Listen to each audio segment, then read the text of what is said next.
home. Because I have finished my job, the owner of the land has come. Ever since I went to America, I have been at the United Nations. There have been many world leaders all over the world and Muslim leaders all over the world who have come and gone at the United Nations. There have been muftis of all Islamic countries who have been at the United Nations. But I swear by Allah, and I swear by Allah, and again I swear by Allah, I have never seen United Nations give recognition to not a single imam, sheikh or mufti all over the world, but Sheikh Hassan Sisi. When the 9/11 happened, listen, for nobody will have the courage to say it, I will. The United States government will not listen to nobody about Islam but Sheikh Hassan Sisi. And from Sheikh, I have gone to 110 countries all over the world. And anytime I hear Maulana, Sheikh al-Islam, Fadilatul Sheikh wa Imam al-A'imah, Sheikh Hassan Sisi going anywhere, my heart tells me leave everything and follow him. But whatsoever he speaks about Islam, I swear by Allah, to the Christians, they say, just recently, in Norway, in Tønsberg, Norway, after Oslo we went to Tønsberg, there was a most popular reverend called Reverend Ariel Edvardsen. He has met all religious leaders all over the world. He said, when he heard Maulana Sheikh Hassan Sisi talk about what is the meaning of Islam, he said, this is the first time I heard anybody talk about Islam this way. And if this is Islam, I am a Muslim. So, United Nations had held a conference in Africa, over 45 countries, in Abuja, Nigeria. And in Abuja, they established the Organization of Population and Development of Africa. They did not appoint a president of any country. They did not appoint the minister of any country. They did not appoint a professor of any country. They did not appoint a doctor of any country. There are muftis all over the world. There are imams and sheikhs all over the world. They say, Imam Hassan Sisi, you are the president of Islam.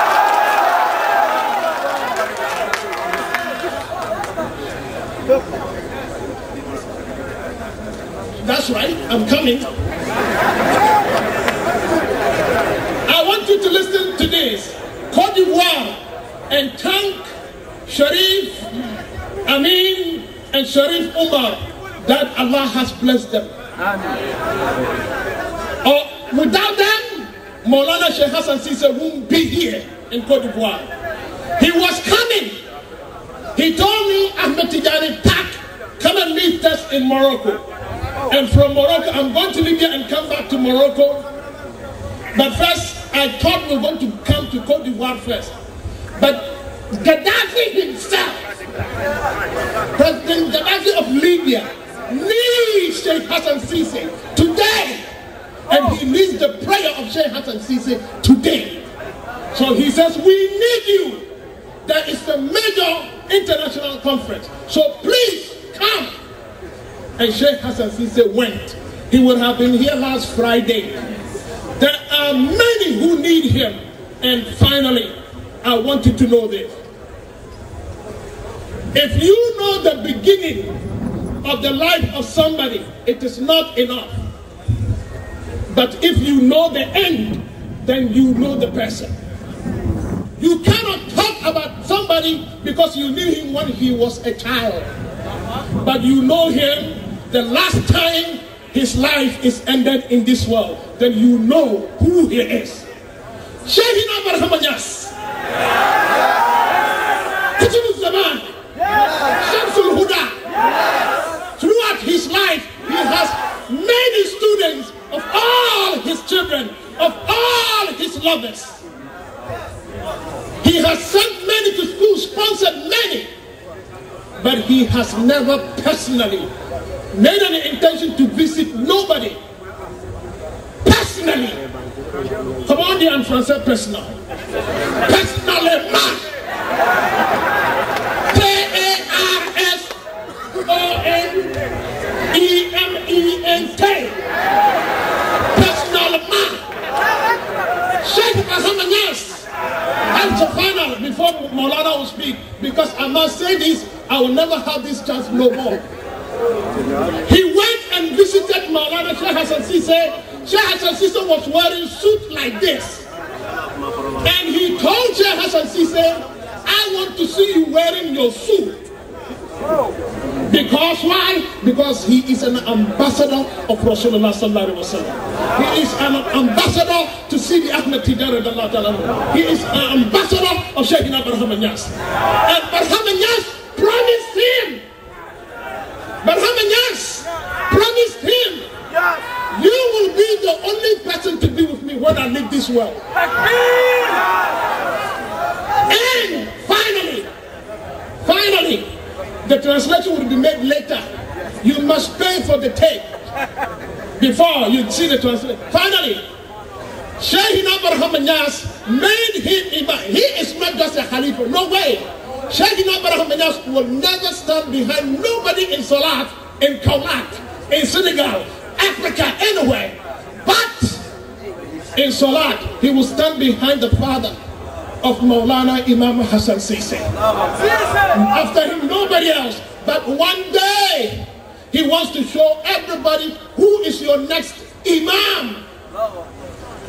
And when Maulana Sheikh Hassan Sise came to the masjid, he didn't come to leave nobody. He doesn't care because Allah has prepared him already.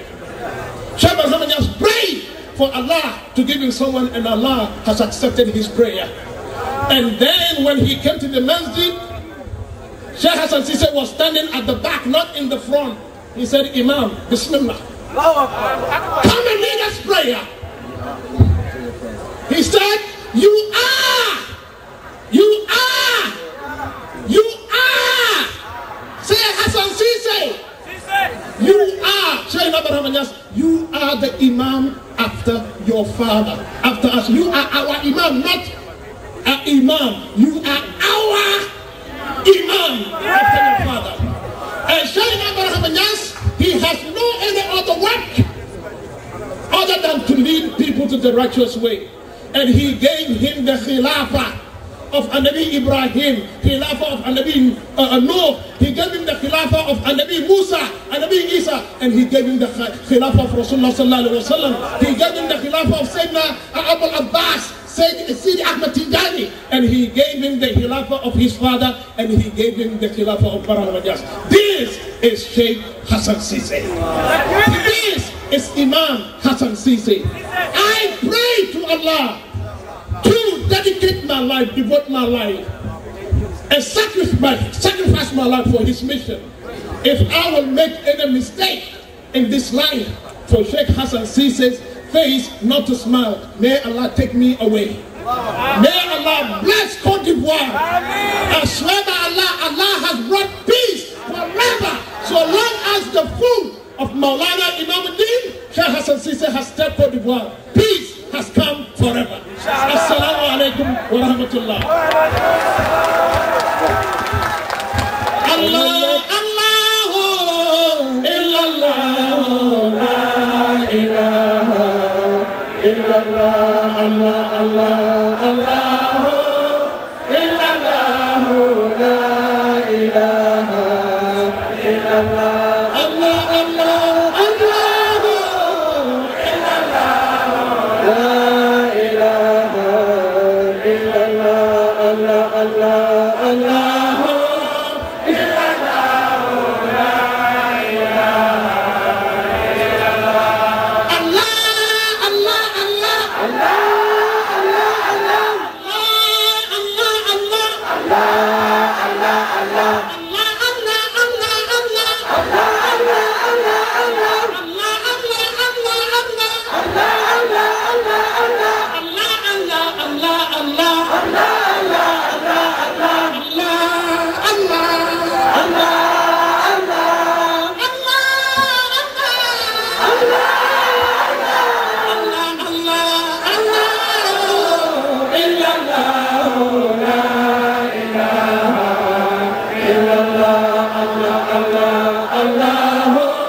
Hassan Cissé.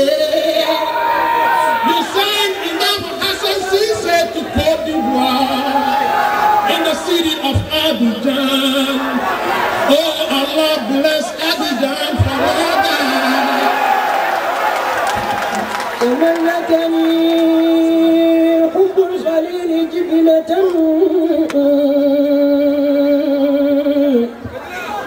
فما صدق الباء عن هواه ولا مشى تملكني حب الخليل جبلة فما صدق الباء عن هواه ولا مشى وما زادني قرب الحبيب وبده ولا وصله في داري إلا تعاتشا ولو قيل لي يوم القيامة فاقتبل أهذا الذي تهوى فخذ منه ما تشاء لقلت لهم حسبي من الشيخ نظرة فحسبي بها نزلاء وحسبي بها عشاء.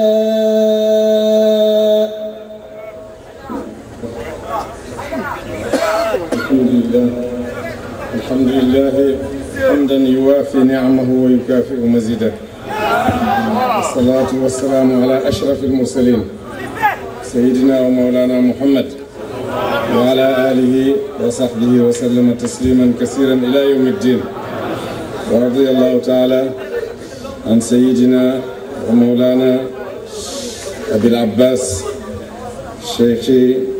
شيخنا أحمد بن محمد التجاني وعن جميع خلفائه وعلى رأسهم مولانا شيخ الإسلام وسعادة الأنام الحاج إبراهيم نياس رضي الله عنهم جميعا. إخواني أخواتي جماعة الحضور الأئمة والعلماء والمشايخ والأحباب عموما وخصوصا أحييكم جميعا بتحية الإسلام تحية طيبة مباركة من عند الله وأقول لكم أني أهنئ نفسي وأهنئكم بهذه المناسبة العظيمة هذه المناسبة الكريمة مناسبة ذكرى مولانا شيخ الإسلام الحاج إبراهيم نياس رضي الله عنه. فاليوم في العالم في برمودا احتفلوا بمولد الشيخ منذ 3 أيام،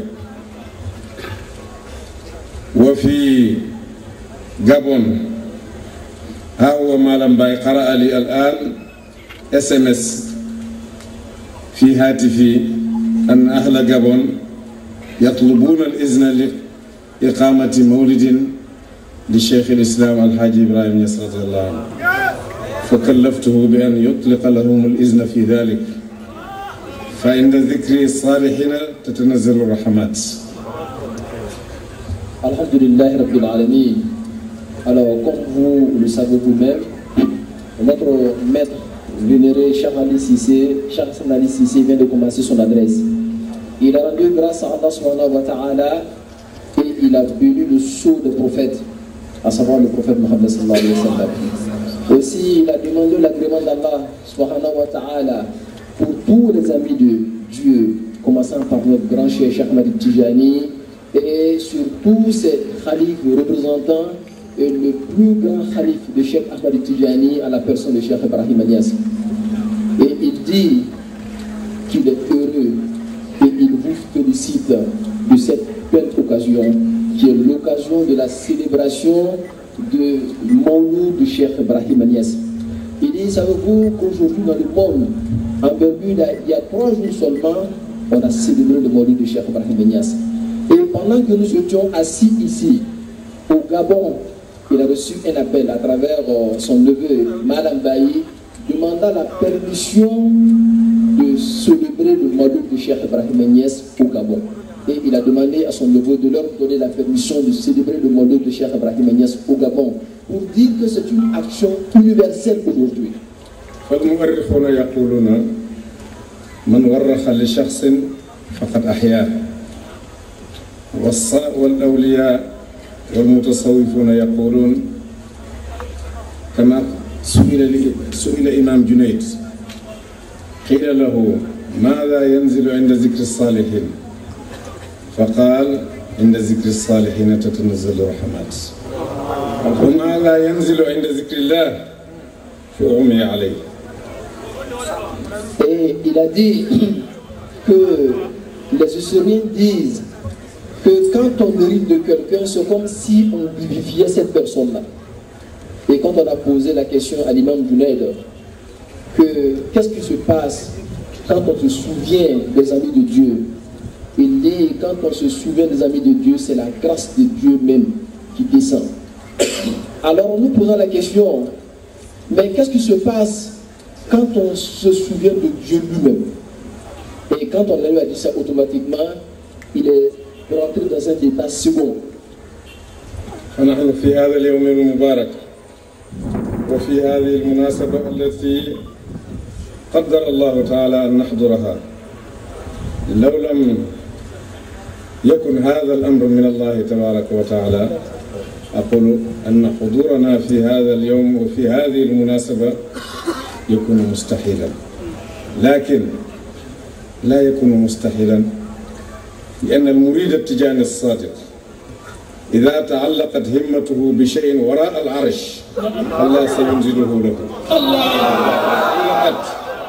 وقد تعلقت هممكم بحضورنا فبها حضرنا. Alhamdulillah. Et Cheikh Hassan Ali Cissé dit qu'il se congratule d'être là aujourd'hui avec nous, malgré que c'était très très difficile. Il dit, n'eût été notre énergie spirituelle, notre volonté réelle de faire ce mawloud-là et notre sincérité vis-à-vis d'Allah subhanahu wa ta'ala, nous n'aurions pas eu la personne de Cheikh Hassan Cissé avec nous. Mais il dit, cela est possible quand on sait que cette demande, cette volonté provient des disciples de Cheikh Ahmed Tijani. Cheikh Ahmed Tijani lui-même qui disait que ces disciples-là, toutefois que leur volonté est accrochée à quelque chose, même si cette chose est au-dessus du trône d'Allah subhanahu wa ta'ala, elle descendra à eux.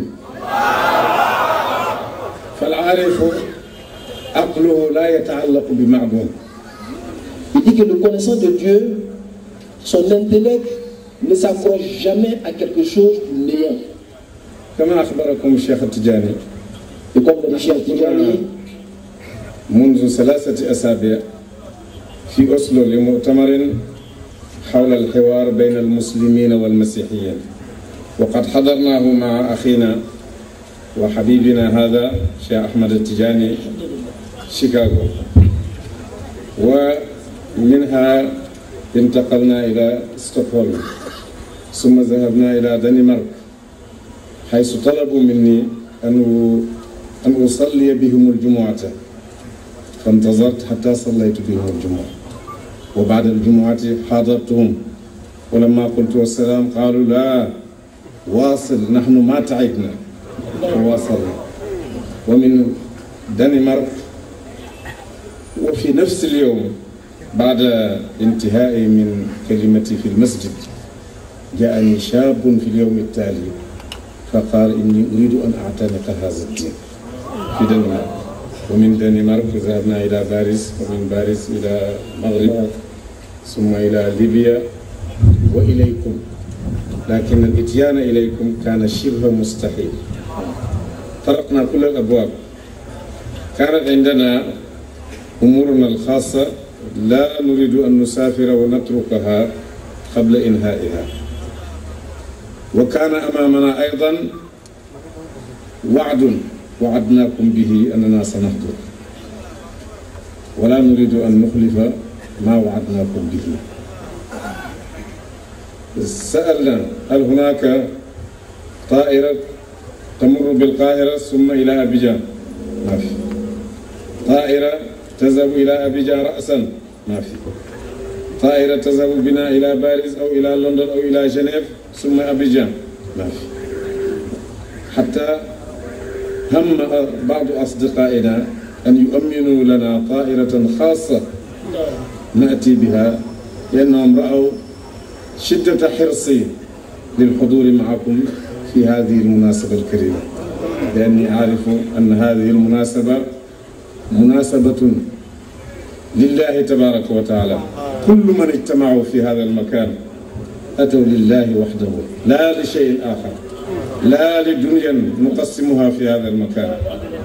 وقد قال الله تبارك وتعالى في الحديث القدسي: وجبت محبتي للمتحابين فيها والمتجالسين فيها والمتزاورين فيها والمتبازلين فيها.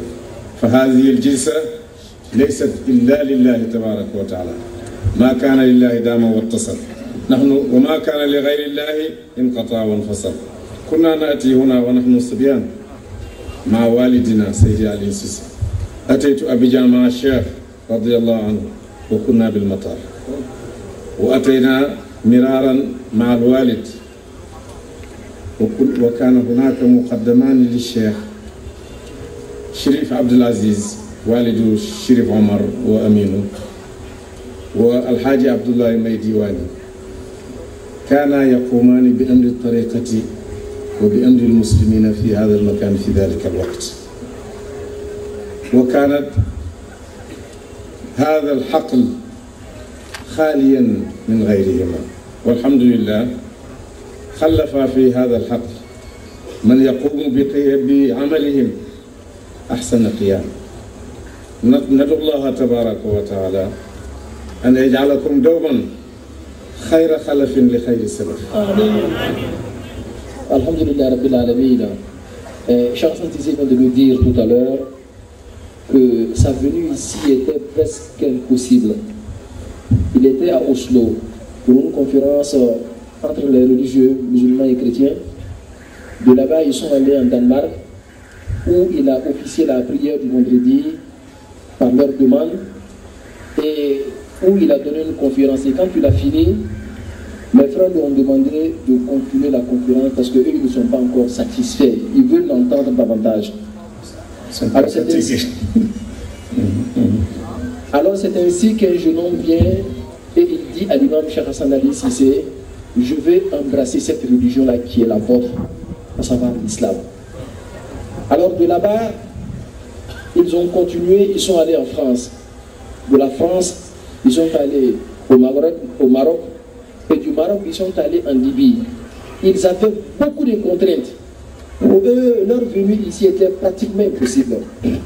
Mais grâce à vos efforts, grâce à votre sincérité et grâce à votre énergie spirituelle, Dieu l'a amené ici, ce qui démontre votre sincérité dans cette affaire de Dieu subhanahu wa ta'ala.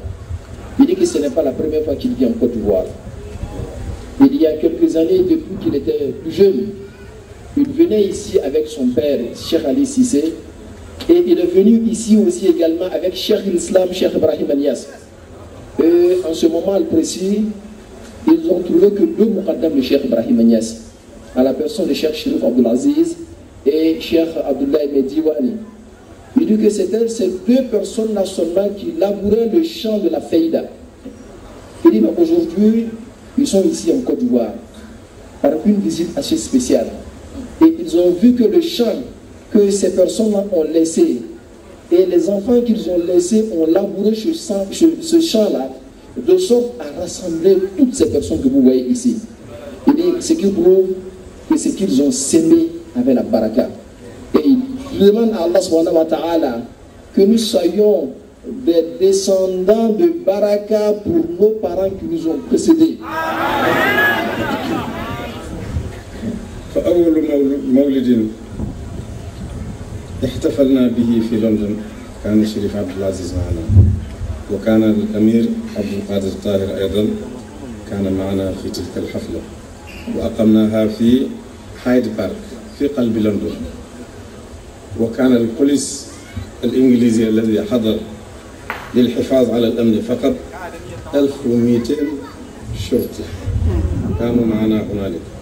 وبعد المولد في هايد بارك قطعنا شوارع لندن إلى البرلمان البريطاني. الله أكبر، لا إله إلا الله، الله أكبر، لا إله إلا الله. ولما وصلنا إلى البرلمان هناك صلينا صلاة العصر ثم أذنا للحاضرين أن ينتصرفوا. Alhamdulillah. Cheikh Hassan nous dit que le premier Mawlid qui a été célébré par lui à Londres, mon père, Cheikh Chérif Abdelaziz, était présent.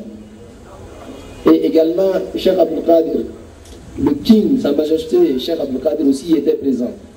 Il dit ce jour-là, ils l'ont tenu à Hyde Park. C'est un grand parc qui se trouve même au cœur même de la ville de London. Il dit, rien que pour la sécurité, il y avait 1200 agents de sécurité, des policiers qui étaient là pour juste surveiller.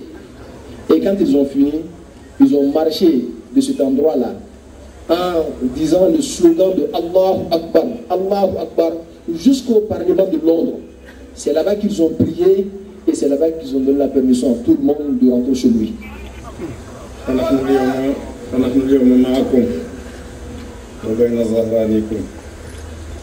نتيقن أن هذا الجمع الغفير إذا اجتمع في مكان ودعا الله أيما دعاء الله يستجيب له.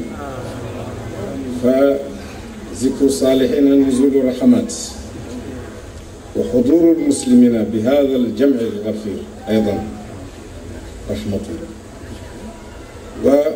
والمسافرون الذين حضروا من غانا ها هو الأمير نيابة عن الأمراء، وها هو الخليفة الحاجي عبد ودود نيابة عن الخلفاء، وها هو الشيخ تيجان من شيكاغو، الشيخ تيجان بن عمر نيابة عن أمريكا، وها هم أهل بوركينا فاسو إمام بانغاري وأهل نيجيريا وأهل مالي، ودعاء المسافر إلى أن يعود إلى بيته من الأدعية التي لا ترد.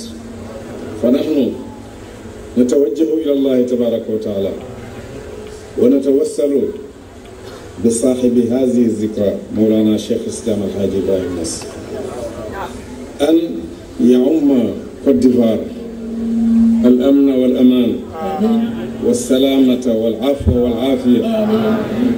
ونحن ندعو الله من قلوبنا ونشكركم على حسن الاستقبال الذي استقبلتمونا به عند حضورنا لمدينتكم. نشكر كوت ديفوار عموما وخصوصا، حكومة ورئيسا وشعبا، وندعو الله تبارك وتعالى أن يجعل في هذا البلد بدل الحرب السلام، وبدل القتال الأمن والأمان، وما ذلك على الله بعزيز. فلينمو هذا البلد وليترعرع وليتقدم وليتطور، كل ذلك في أمن وأمان وفي وئام أيضا، وفي أخوة تامة بين المسلمين وغير المسلمين، وما ذلك على الله بعزيز. Alhamdulillah, le chef dit que, tel que vous le savez, toutefois que les symptômes, les amis de Dieu sont évoqués, c'est la grâce de Dieu qui descend. Il est égal aussi que quand les musulmans sont réunis à un seul endroit, c'est la grâce de Dieu également aussi qui descend. Surtout quand parmi eux, il y a des voyageurs. Voilà la personne de Cheikh Hassan Cissé. Voilà des personnes qui sont arrivées du Ghana, du Nigeria, du Mali. Toutes ces personnalités religieuses réunies ici, alors que le prophète Mohammed sallallahu alayhi wa sallam disait que la prière du voyageur est d'office acceptée par Allah subhanahu wa ta'ala. Alors ici cela est vrai. Il prie pour la Côte d'Ivoire, afin que la paix revienne en Côte d'Ivoire, afin qu'après la guerre, qu'il y a l'amour dans le cœur, et que ce pays connaisse la prospérité, et que ce pays connaisse le développement, et que à jamais ce pays ait de la paix. هذا الدين الذي يجمعنا بكم دين السلام لا دين إرهاب. ففي عالمنا اليوم فالإسلام متهم وداخل القفص بين المتهمين. اتهموا الإسلام بماذا؟ بالإرهاب، وأن المسلمين إرهابيون، فكل هذا باطل محض. فالإسلام دين السلام، لأن كلمة السلام ومشتقاتها جاءت في القرآن 33 مرة، بينما كلمة الحرب جاءت في القرآن 4 مرات فقط. فلا سبيل للمقارنة بين 34 فالله من أسمائه السلام، الملك القدوس السلام المؤمن المهيمن. وتحية المسلم إذا التقى بأخيه المسلم السلام عليكم. وتحلل من الصلاة السلام عليكم يمينا ويسارا. والجنة دار السلام، تحيتهم يوم يلقونه سلام. فهذا سلام هي حتى مطلع الفجر. إذن فنحن هذا الدين دين سلام، والمسلمون مسالمون، ما رفعوا السيف للقتال إلا للدفاع عن أنفسهم. كلكم تعرفون وتسمعون في الموالد التي تقام لحفلة مولد النبي صلى الله عليه وسلم المعاناة والمعاملة السيئة التي لقيها المسلمون الأوائل من المشركين بمكة، أمثال عمار، ياسر، سمية، بلال، كل هذا لأنهم قالوا أشهد أن لا إله إلا الله وأشهد أن محمدا رسول الله. فالمسلم يجب أن يكون في سلم مع ربه، وفي سلام مع نفسه، وفي سلام بينه وبين الناس. هذا هو المسلم. والنبي صلى الله عليه وسلم يقول المسلم من سلم المسلمون من لسانه ويده. ليس المسلم فقط، حتى العامة الناس يجب أن يسلموا من هذا المسلم. فإذا لم تستطع أن تفرق خيرات أو تقسم خيرات على الناس فلتمسك شرك عنهم، فهذا خير جعلته لهم. والنبي صلى الله عليه وسلم يقول اتق المحارم تكن أعبد الناس، وارض بما قسم الله لك تكن أغنى الناس، وأحب للناس ما تحب لنفسك تكن مسلما. للناس عموما. وأحسن إلى جارك تكن مؤمنا. جارك قد يكون كافرا وقد يكون مسلما وقد يكون يهوديا أو نصرانيا، لكن النبي صلى الله عليه وسلم يوصي بالجار. ما زال جبريل يوصيني بالجار حتى ظننت أنه يورثني. إذن فالمسلم مسالم يعيش في سلام مع ربه وفي سلام مع نفسه بتصديق رسول الله صلى الله عليه وسلم بكل ما جاء به، وفي سلام بينه وبين الناس، لا يؤذي أحدا أو يفيض عليهم خيرات إذا استطاع، وإن لم يستطع فيكف عنهم شره. هذا هو المسلم. ولا تكثر الضحك فإن كثرة الضحك تميت القلب. فالقلب هو محل الله تبارك وتعالى في جسم الإنسان. لا ينبغي أن تقبل بحال من الأحوال أن يدنس هذا القلب شيئا. قال الله في الحديث القدسي ما وسعني سمائي ولا أرضي فوسعني قلب عبدي المؤمن. Alhamdulillah, je me demande si je pourrais traduire fidèlement. Mais ce que je tiens à vous dire, c'est que Cheikh Hassan Cissé nous dit que notre religion, qui est l'islam, est une religion de paix. Et cette paix-là, nous devons la partager avec tous ceux qui sont autour de nous, avec notre environnement. Et dit, voyez-vous, le mot islam ou bien silm, qui se rapporte à la paix, à salam, a été cité de quelque 33 fois dans le Coran. Alors que le mot al-harb, qui veut dire guerre, a été cité que 4 fois dans le Coran. Il y a-t-il un moyen de comparer cette paix-là à la guerre qui est citée de quelque 4 fois? Il dit la vie des musulmans se résume seulement qu'à la paix. Regardez quand ils se voient eux-mêmes. Leur salutation, qu'est-ce que c'est? C'est assalamu alaikum, que la paix soit avec toi. Et quand le musulman prie, quand il finit de faire sa prière, qu'est-ce qu'il dit? Il dit assalamu alaikum, toujours la paix. Et c'est ainsi que même le paradis a un compartiment qu'on appelle la demeure de la paix. Et toutes ces valeurs ne résident que dans l'islam. Pour dire une fois et d'une manière éloquente que cette religion est une religion de paix. Mais malheureusement aujourd'hui nous vivons une situation grave. C'est que l'islam est taxé partout de terrorisme. Alors que l'islam en est éloigné. Les musulmans, quand ils ont pris le paix, ils l'ont pris rien que pour une guerre défensive, pas une guerre d'attaque. Toutefois, les musulmans ont été réprimés et ils étaient obligés de prendre leur défense. C'est ainsi qu'ils ont pris le pays, la guerre de glaive. Ainsi, vous vous rappellerez ce que les premiers musulmans ont subi. Soumeya, Ammar, toutes ces personnes-là qui ont été martyrisées à cause de l'islam. Et cependant, les musulmans sont restés fermes, sans faire la guerre. Et quand ils ont pris l'épée, c'était avec la permission de Dieu pour prendre ou même pour se défendre seulement. Il dit, alhamdulillah, le prophète Mohammed sallallahu alayhi wa sallam, il nous a donné des conseils. Et dans ces conseils, il a dit que l'ange Gabriel n'a cessé de me parler du voisin jusqu'à ce que j'ai pensé que le voisin pourrait hériter de moi si jamais je mourais. Pour dire que si ton voisin il est musulman, ou bien qu'il n'est pas musulman, toi en tant que musulman, tu dois être bon avec lui. Alors tout ça la rime à quoi?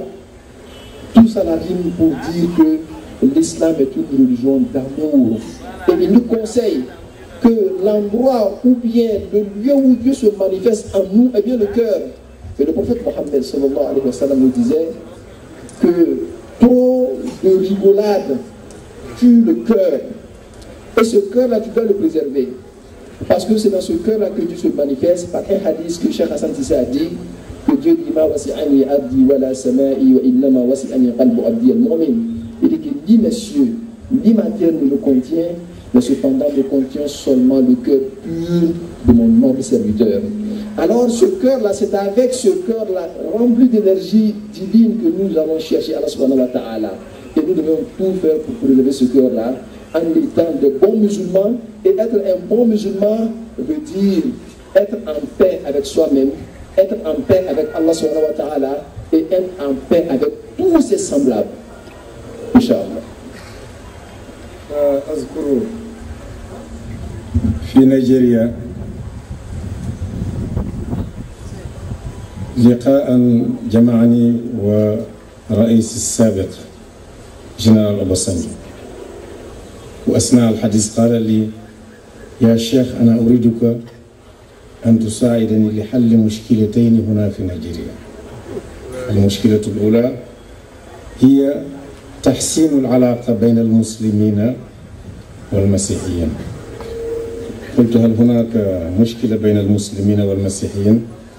حقيقة لا ينبغي أن يكون بينهما أي مشكلة، لأن النبي صلى الله عليه وسلم في حياته استقبل وفد النجران المسيحي داخل مسجده، ولما أرادوا الصلاة حسب الديانة المسيحية سمح لهم النبي صلى الله عليه وسلم أن يؤدوها داخل المسجد. فقال الرئيس اليوم لو دخل مسيحي واحد لمسجد ليؤدي صلاة المسيحية معنى ذلك إعلان للحرب. قلت كل هذا جهل عن الدين وعن حقيقة الدين. فلو جمعنا المسلمين والمسيحيين في مؤتمر لا أحد منهم يقول أن الله تبارك وتعالى أمره في كتابه اذهب وحرق دار هذا أو اذهب وخرب بقرات هذا أو شتت بقرات هذا وخرب دياره لا أحد منهم يأتي بحديث أو بآية من دينه تأمره بذلك. هذه فكرة جيدة. إذا لابد أن نقيم مؤتمرا يضم المسيحيين والmuslimina في هذا البلاد. Alhamdulillah. Cheikh dit une fois, il se rappelle d'un fait qui s'est produit au Nigeria avec l'ancien président du Nigeria, Obasanjo, car ce dernier lui a demandé de l'aider à résoudre le conflit entre musulmans et chrétiens au Nigeria. Et quand Cheikh Hassan Cissé lui posa la question de savoir y a-t-il vraiment un conflit entre musulmans et chrétiens, il dit parce que le prophète Mohammed sallallahu alayhi wa sallam, quand il a reçu la délégation de Najran à son époque, c'est dans la mosquée qu'il les a reçus. Et quand ces derniers voulaient prier, quand il était l'heure de leur prière, le prophète Mohammed les a permis d'accomplir leur prière dans la mosquée. Et quand Cheikh Hassan Cissé a dit ça, alors le président il dit, si jamais nous voyons aujourd'hui un seul chrétien rentrer dans une mosquée pour accomplir une prière, ça sera une guerre totale. Pour dire que même les musulmans souvent n'ont pas encore compris le message du prophète Mohammed sallallahu alayhi wa sallam. Il dit ainsi, il faut que nous convoquions une réunion afin que tu puisses transmettre ce savoir-là aux musulmans pour qu'ils puissent comprendre et vivre en bonne intelligence. Cheikh Hassan a dit que si jamais nous réunissons les gens, musulmans comme non musulmans, et nous posons la question aux musulmans de nous faire sortir un seul verset du Coran ou un hadith du prophète Mohammed sallallahu alayhi wa sallam, donnant l'ordre aux musulmans d'aller mettre le feu dans la maison d'un chrétien, aucun musulman ne pourra te faire sortir ce verset-là. Pour dire que quand on agit au nom de l'islam, pour brûler les églises ou bien brûler la demeure des chrétiens, c'est par pure ignorance. شيخنا الذي نحتفل به اليوم إذا تتبعت سيرته تجده في أكثر أوقاته مع المسلمين، لكن تجده أحيانا أيضا مع قوم ليسوا من أهل هذا الدين، مع المسيحيين دول